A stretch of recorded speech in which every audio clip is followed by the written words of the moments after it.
Hello, everyone. I'm just checking if everyone has already joined or not. Hope everyone has a good morning, good afternoon, good evening, wherever you are. As I promised, at 12 p.m. PST Vancouver time, I'm alive. I'm here to talk about IELTS speaking structure, and hope that this live session can help you find out some answers to your questions. My name is Mariam Valiante. I'll let you know a little bit about myself, so hopefully you get to know me better. I'm an IELTS expert, and I am the founder of IELTS Adventure. And I just decided to create an online course teaching the method that I've always been teaching, the Compass. IELTS Adventure focuses only on IELTS speaking test, and actually it is a paid course. So meanwhile, I decided to go live and have some free lessons for the ones who are on tight budget, or they're not serious yet. They're not sure when they're going to have their IELTS exam. They want to have some idea how it works, and then maybe they can decide better. So that's why I'm here, and I'll try to answer some of your questions. I've been teaching English over 20 years, and I started teaching IELTS, if I'm not mistaken, since 2006. And I've been working on different methods, and in this course that I created, I really tried to use very simple method and simple language so everyone can understand clearly. And hopefully we're going to have some free lessons on a weekly basis, some sessions live, some sessions recorded. But anyways, I'll make sure that you guys get the lessons that you need. So today we are going over the IELTS speaking structure, and I want to give you guys a big picture of how IELTS speaking tests work.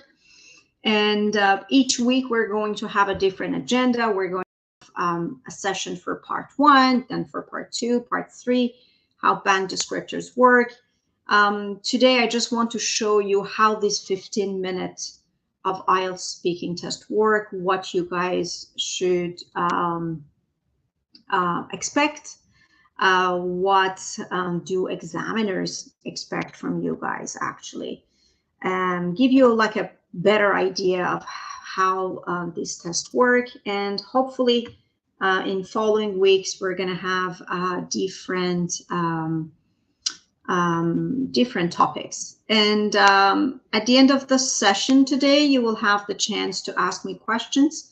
You can just type your questions, and I'll answer the questions. So I'll start with the very general and I believe controversial thing about IELTS speaking test.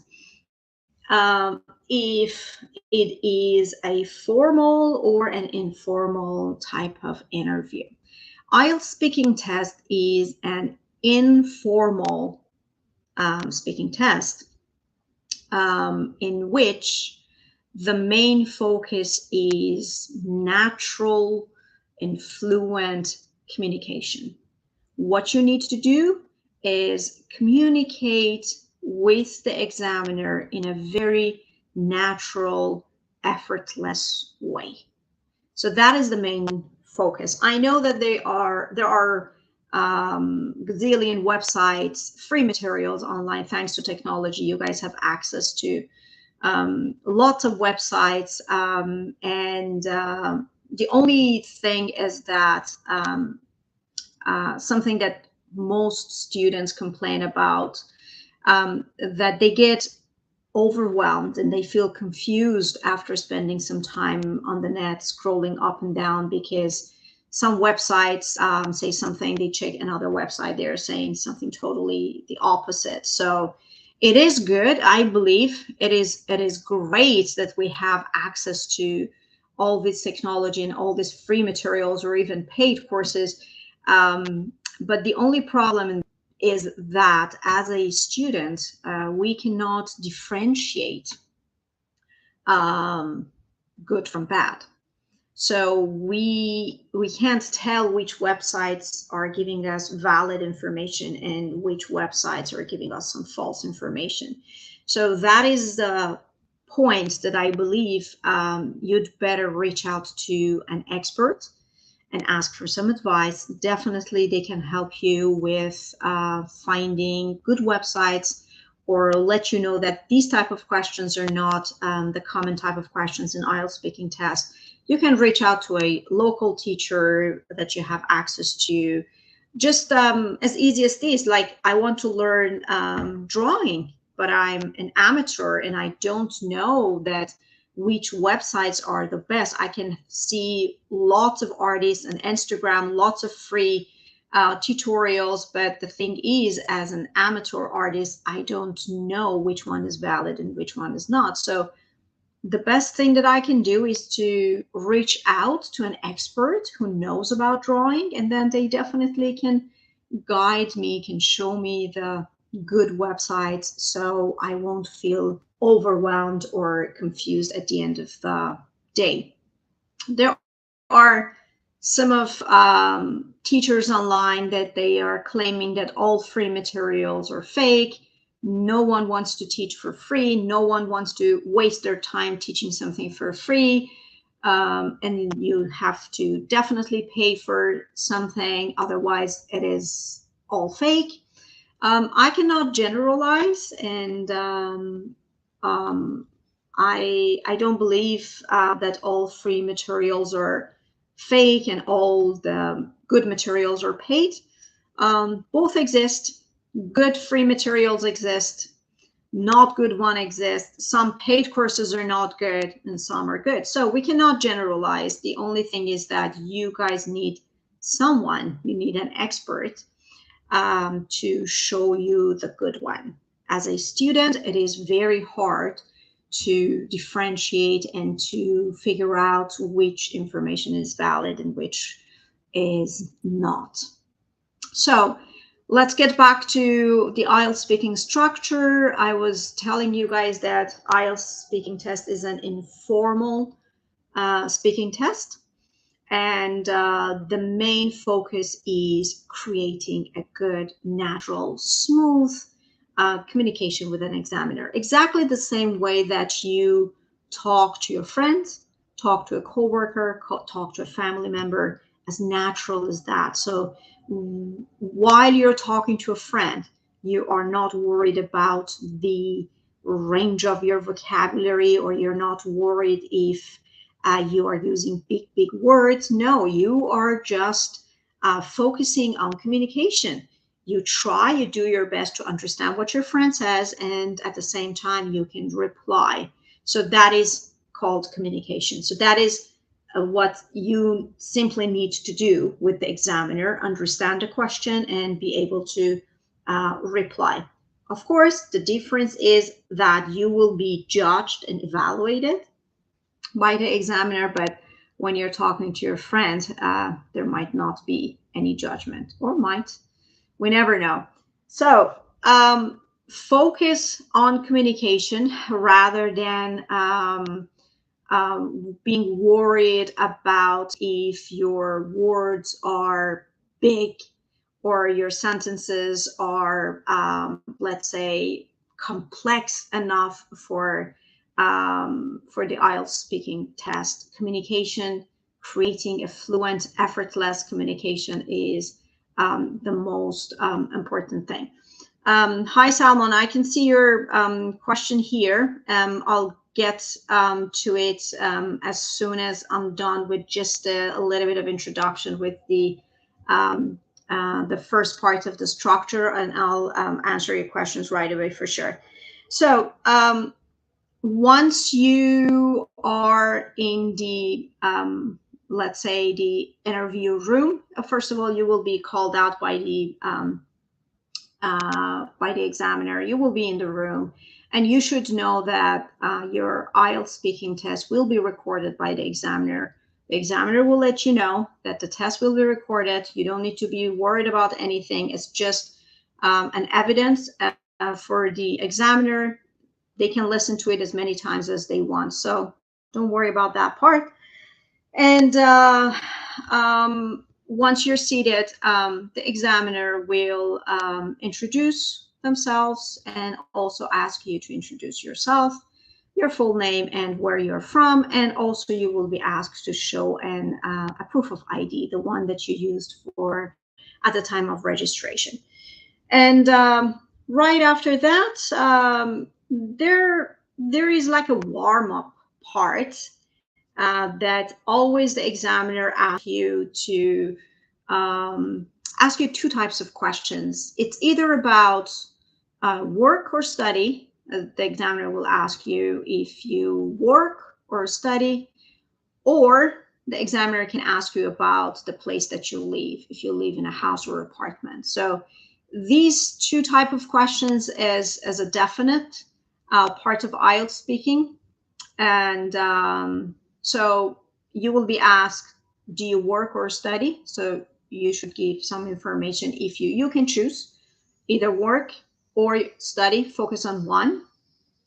Or another type of question could be, do you live in a house or an apartment? And then just like one or two questions regarding that, like, what is your favorite part of your room? Or are you planning to stay in this house for long? Or about your education, what do you love most about the field of your study or about your work? Like, do you think that this is your dream job?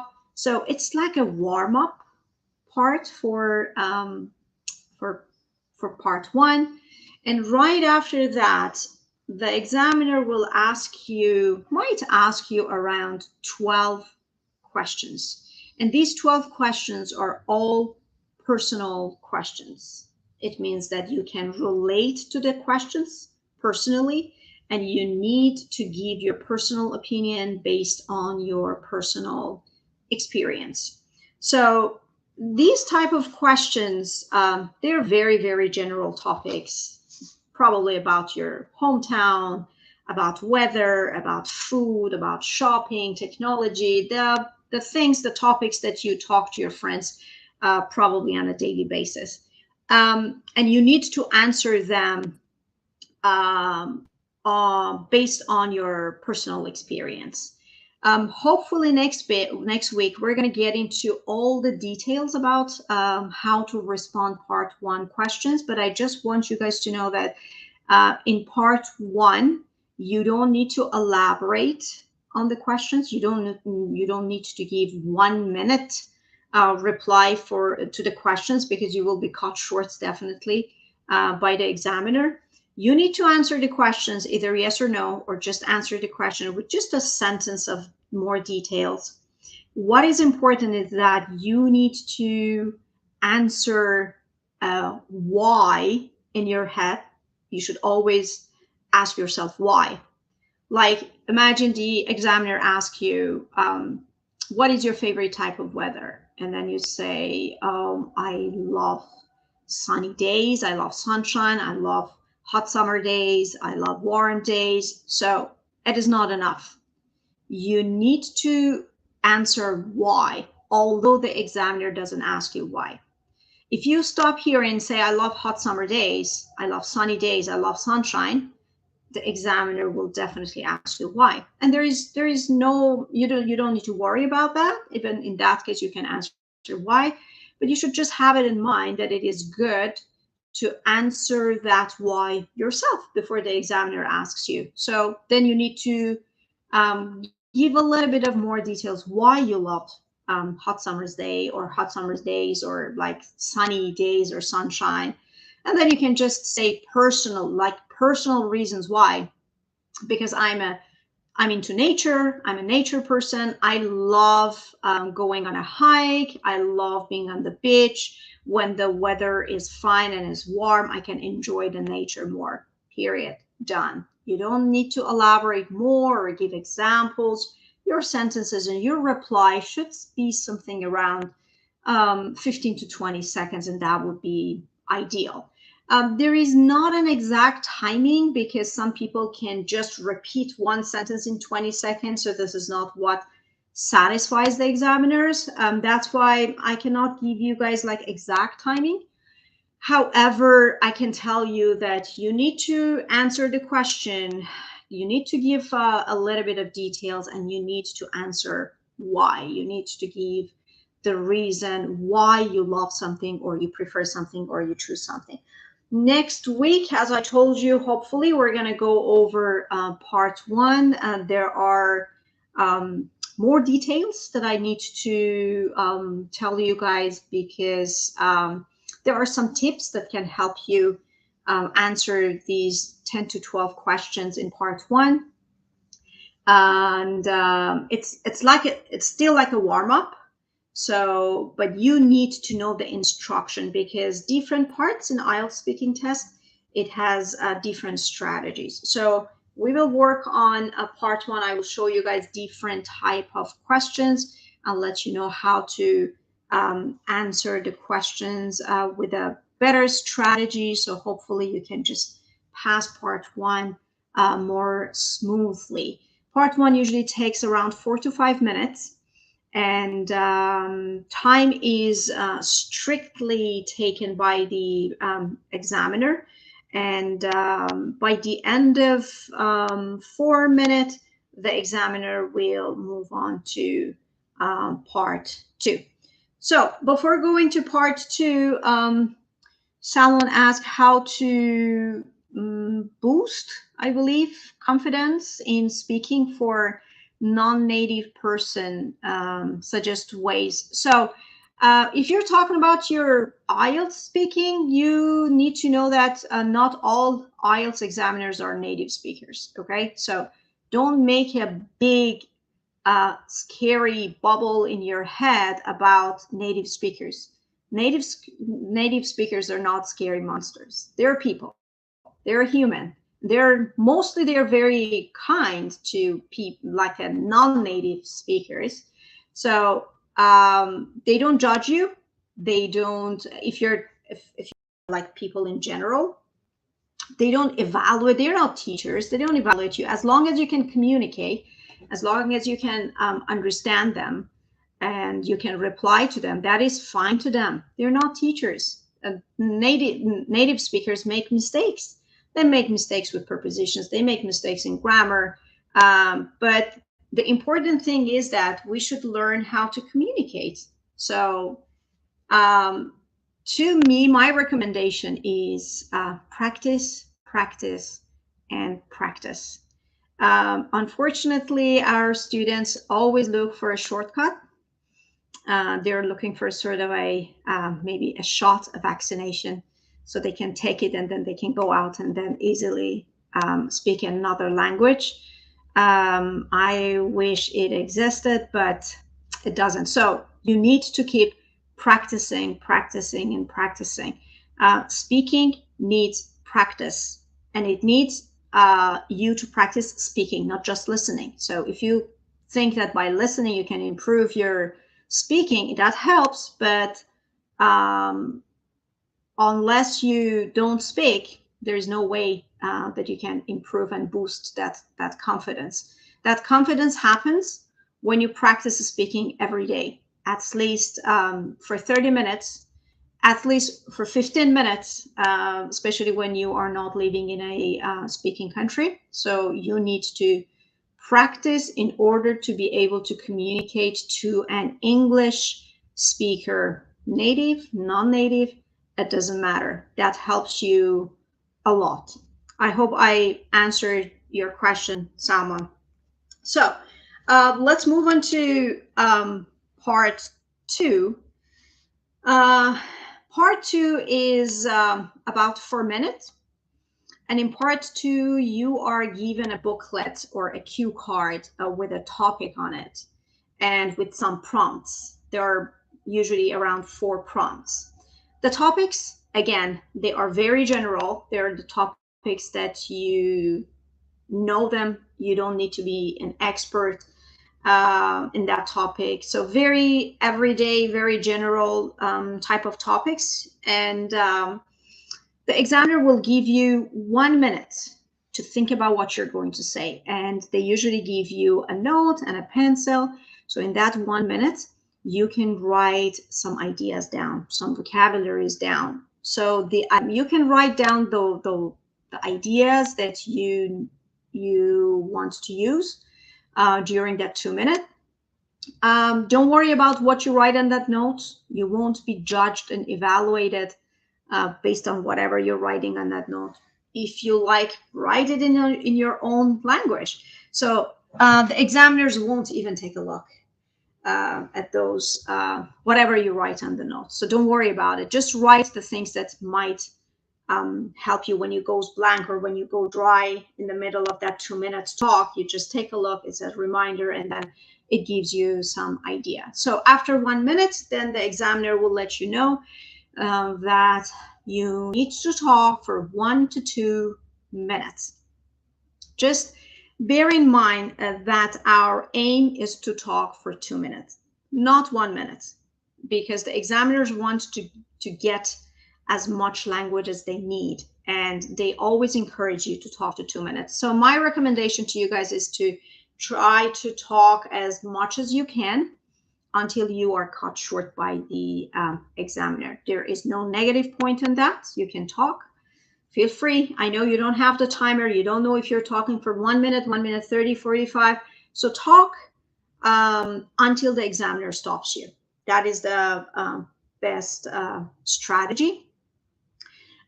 In this cue card, the booklet that you are given, there is a topic, and also there are some prompts, usually 4 prompts. The students ask, they always ask, should we talk about all of them? What if we miss one of them? Again, we will get to all these points. We need at least 1 session to talk about part 2 and the strategies, how to pass this part smoothly. But just have it in mind that if you skip 1 or 2 or 3 prompts, don't worry about it. Those prompts are not mandatory. You don't need to talk about them all. They are just there for you to have some idea what to talk about. Because sometimes, you know, the stress level is high, and in the middle of our speaking, we get dry, and then we have no idea, and then we keep repeating ourselves, which it affects your fluency. So those prompts are there to help you guys have some idea and talk up to 2 minutes. But if you have some other ideas that you can talk about them for 2 minutes, you're more than welcome to do so. So you're not restricted to those prompts. They are just some help. They're there to give you some idea how to answer the questions and not to get dry right in the middle of your speaking. So when 2 minutes is over, then the examiner will stop you, even if you're in the middle of your speech. Don't worry about it. It's totally fine. And then they will usually ask some 1 or 2 round of questions if it is appropriate. And that is all about part 2. Part 2 questions, again, are personal. They're about your personal experience. They might, for example, ask you about a famous person you would like to meet. And then in the prompt, it's written who that person is. Why do you specifically want to meet that person? What is that person famous for? And what would you say if you met that person? So there might be those prompts, but as I told you guys, you can talk about any ideas that you have, as long as it is related to the same topic. Part 2, again, personal questions. We move on to part 3, which is 4 to 5 minutes. Part 3 topic is the same as part 2 topic. So if in part 2 you talked about a famous person that you'd like to meet, definitely in part 3 you are going to talk about famous people. The questions are all related to famous people. There is no way that part 2 is about famous people and part 3 is about food. So the topics are related. However, you should know that in part 2, the questions are personal. You can use your personal experience answering those questions. In part 3, the questions are more abstract. You need to get out of your comfort zone of your personal life, what is going on with you and your friends and family, and you need to answer the questions based on what is going on in your community, in your society, environment, in your city, in your country, in the whole world. So you should give global examples rather than personal examples. So that is why part 3 is considered as more challenging part of the test. Some students ask me that we've heard and we read on some websites that we are evaluated only on our knowledge in part 3. Only part 3 is important. That is wrong. You are evaluated based on all the language you are producing in part 1, part 2, and part 3. However, part 3 is more challenging. It means that students usually find it more difficult, but it doesn't mean that you are only evaluated in part 3. All parts are equally important. So in part 3, imagine the same topic, famous people. You might be asked, do you think that all famous people have a happy life? So the examiner asks your personal opinion, but you need to elaborate. You need to open the topic. So what you need to do is to answer the question if you think so or if you don't think so. And you need to develop the topic. You need to open the topic. You should talk about it as much as you can. So you say, yeah, I believe all the famous people have a satisfying, happy life. And then you need to give reasons. Okay, so you need to organize your thoughts. Usually you need to have more than one reason. And you need to give a sort of organization to your thoughts. So it's just not like some scatter ideas. Organize it with the help of, let's say, some transition words like firstly because of this, secondly because of that. So organization of your ideas are very important. It helps your audience understand you better. And you need to give examples. However, examples are not related to you or your personal life. You need to give examples about celebrities all around the world. As soon as you start talking about your personal life, you're off track. And the examiner, by asking another question, try to get you back and would encourage you to talk about, let's say, what is going on in the world. What do most people think? Rather than what is going on in your personal life. So part 1, part 2 is all about your personal life. However, part 3, you need to think a little bit more globally. Or you might be asked, what influence do celebrities have on young people? Then you start explaining, talking about these good or bad influences. And for your example, you should not say, oh, okay, like when I was a teenager, my role model was blah, blah, blah, and he or she had this negative effect. Forget about you. Part 3 is not about you. Part 3 is about all teenagers, all young people, and what positive or negative influences celebrities have on them. So don't include yourself in part 3 because it's not about you. You have enough time to talk about you and your personal life in part 1 and part 2. Part 3 is about the whole world. Okay, so the questions are a little bit more abstract. In part 3, you might be asked around 4 to 5 questions, but the number of questions vary depending on how lengthy your answers are. So if you answer each questions around like 1 minute, then probably the examiner has time to ask you 4 to 5 questions.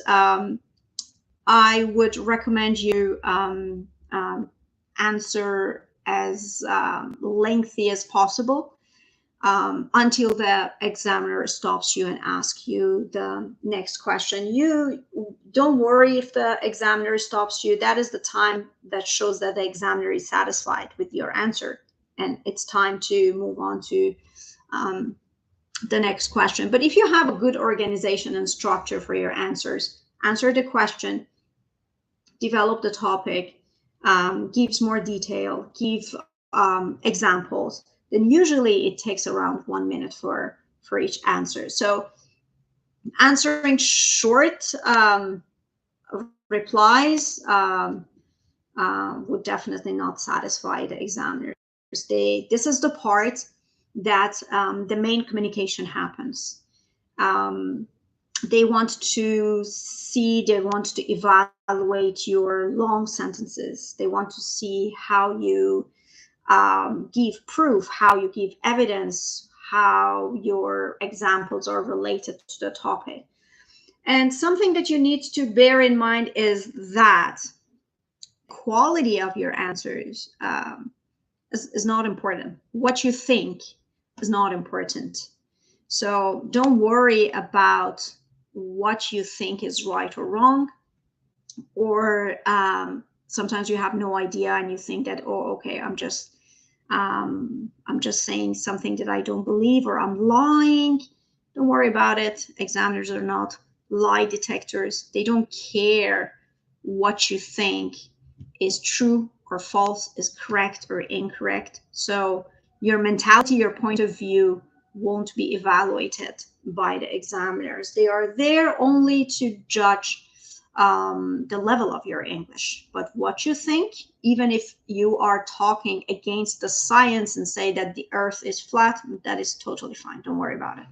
You won't be evaluated on that. So don't let a lack of your knowledge stops you from talking. You can say whatever you like as long as it is related to the topic.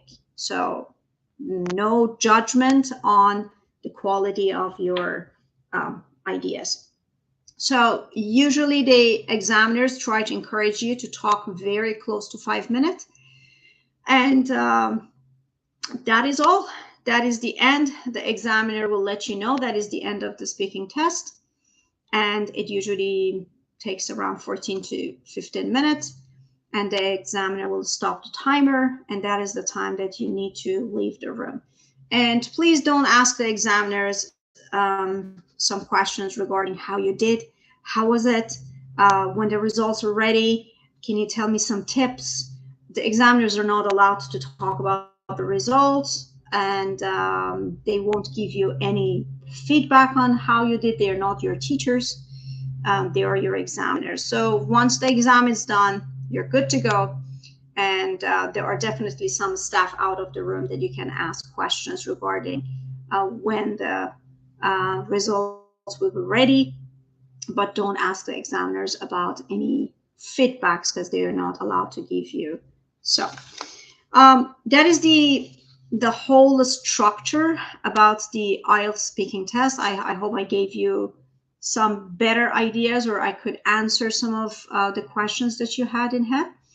And then hopefully next week, we are going to talk about different parts.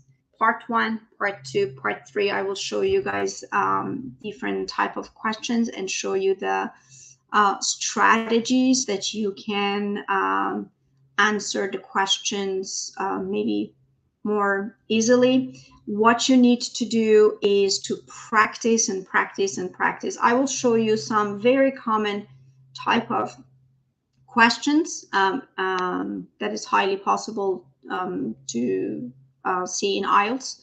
And then you need to practice them. I'm not saying you need to memorize them. Memorizing is not a good idea.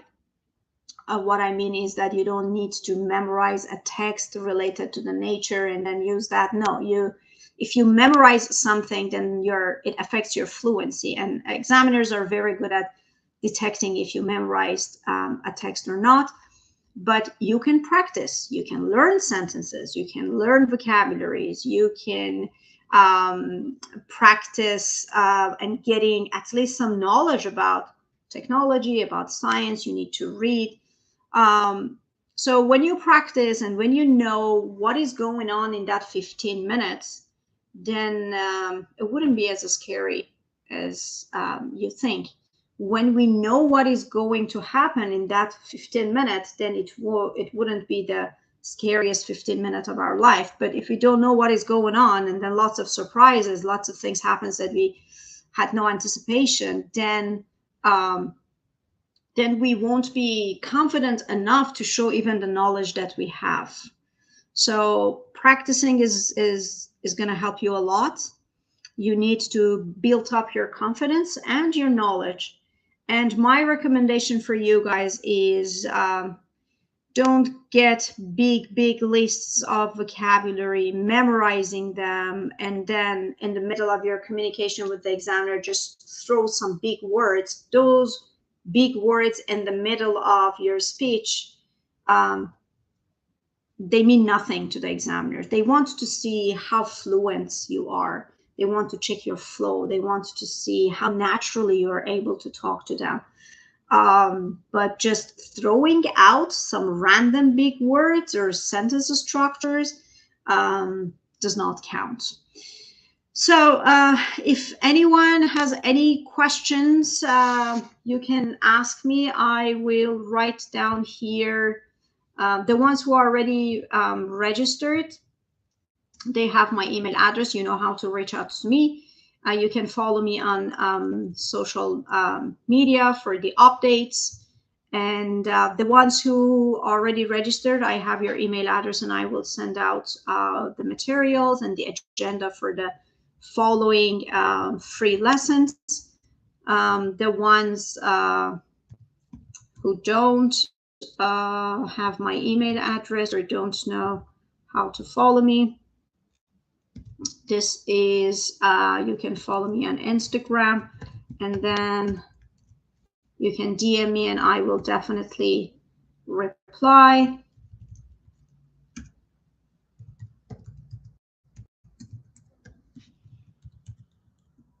And this is the website that you can check.